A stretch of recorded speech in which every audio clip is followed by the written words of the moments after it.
Gente, chegou a hora de conversar com a Laura Scottfield. Ela é repórter do Núcleo de Brasília, da Agência Pública. Vamos lá, Entre Linhas do Poder.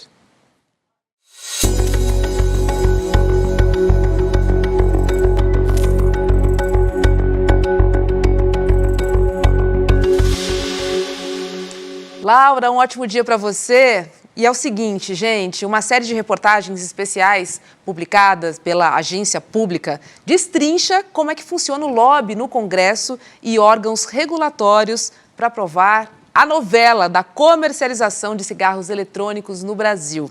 O lobby conta com um aliado improvável, que é a bancada do fumo. Laura, por que a bancada do fumo resolveu abraçar uma causa que, aparentemente, coloca a indústria do tabaco em perigo?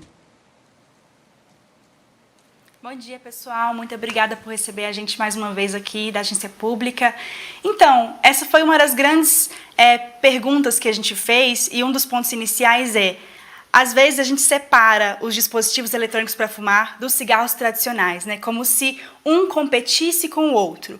Ok, é verdade, que eles podem competir ali pelos fumantes, mas hoje em dia os dois são vendidos pela indústria do tabaco. Então, para as empresas, eles não competem. Eles são, inclusive, uma nova fonte de lucro possível em um momento em que os cigarros são muito descredibilizados, porque sabemos que causam várias doenças, enfim. Então, acho que tem esse ponto inicial. O outro ponto é quem a bancada do fumo realmente representa, que também é uma questão que a gente levantou. Se a gente questiona esses parlamentares, eles falam: a gente representa os fumicultores, que são as pessoas que plantam tabaco, principalmente nos estados do sul do Brasil. Agora, quando a gente vai falar com pessoas que acompanham a atividade dessa bancada, elas já dizem outra coisa. Elas falam: olha, eles falam que é pelos fumicultores, mas na verdade eles estão falando pela indústria. Então eles defendem os interesses da indústria acima.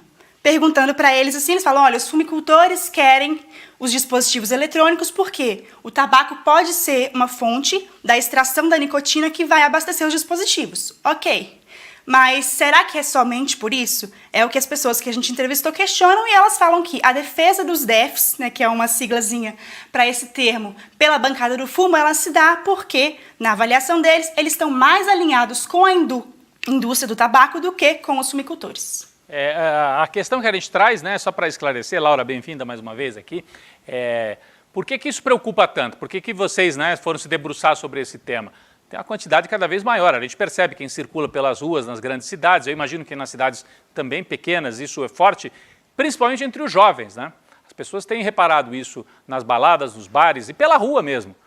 Muita gente que usa enfim, o cigarro, eu chamo de cigarro eletrônico, mas chama VAP, como é que é? Vape, é o nome aí. Então, por que isso é tão sério? Quer dizer, afeta a saúde de maneira tão grave quanto o cigarro, mais grave do que o cigarro convencional? O que você pode explicar aqui para quem não conhece tão bem essa nova forma de consumir cigarro? Claro. Bom, o motivo de por que é tão sério é justamente porque nos últimos anos as taxas de tabagismo elas tinham diminuído e agora elas estão crescendo de novo. Porque esses produtos são novos produtos, têm essa visão tecnológica, eles parecem mais bonitos, mais interessantes, têm um apelo jovial, para os adolescentes, inclusive, de acordo com a OMS, eles estão sendo comercializados agressivamente para os jovens. Então, eles estão renovando, eles estão trazendo uma nova geração que pode se tornar dependente de nicotina, porque eles têm nicotina e a nicotina em si é altamente viciante. Então, por que isso é uma questão? É justamente por essa possível renovação desse público e também porque atualmente, no Brasil, esses dispositivos eles são proibidos, mas a gente está num momento muito importante para avaliar se vai continuar proibido ou não. Então, atualmente, a Anvisa está avaliando isso. E aí, claro, quando tem um tema tão importante assim, que envolve tantas empresas, tantos interesses, é importante o jornalismo acompanhar. Então, a gente entrou nesse tema porque ele é atual e ele é urgente. Então, a Anvisa está com essa consulta pública agora aberta para ver o que a sociedade pensa. E também porque a gente já tem casos de pessoas que morreram, inclusive, pela EVALI, que é uma síndrome que é ligada diretamente ao cigarro eletrônico, ficou bem famosa nos Estados Unidos. Então, a gente já tem casos de pessoas que estão, talvez que não morrendo, mas perdendo capacidade pulmonar, tem várias questões, e a gente não sabe ainda, enquanto sociedade, exatamente o que existe, o que tem dentro desses dispositivos? Né? Essa é uma grande pergunta. A gente pergunta para os cientistas, o que tem ali? A gente pode afirmar, né, o quão mal eles causam, ou se eles realmente são uma potencial solução de redução de danos? E muitas vezes a resposta é, a gente ainda está em dúvida, porque não deu tempo suficiente de estudar. Muitos pesquisadores que estudam, eles são financiados pela indústria do tabaco, que levanta aí uma questão de conflitos de interesse. Então, a pergunta se causa tão mal, né, ou mais mal, ainda é uma pergunta difícil de responder. Né? Alguns estudos apontam que pode sim ser uma opção de redução de danos para adultos que fumam,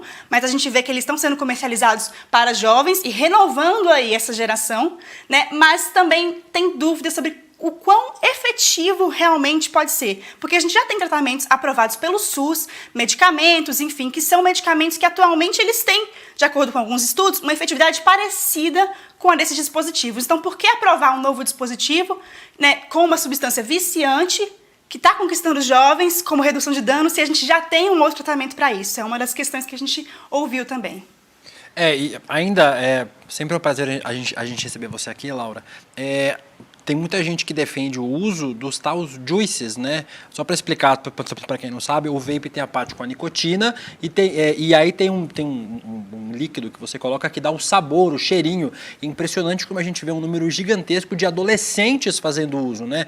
Eu fui num shopping esses dias, tinha adolescentes usando, 15, 16 anos de idade, usando sem nenhum controle e qual o argumento que se ouve? Que não faz mal nenhum à saúde. Acho que isso que você falou para a gente agora é muito importante. Não tem estudo suficiente para dizer se faz ou não mal, né? Enquanto isso as pessoas vão usando mesmo sem nenhuma comprovação de que é seguro para usar, em especial para adolescente, né, Laura? Sim, um ponto assim, faz mal. Isso a gente já sabe, inclusive talvez a minha fala tenha ficado confusa, mas faz mal, faz muito mal.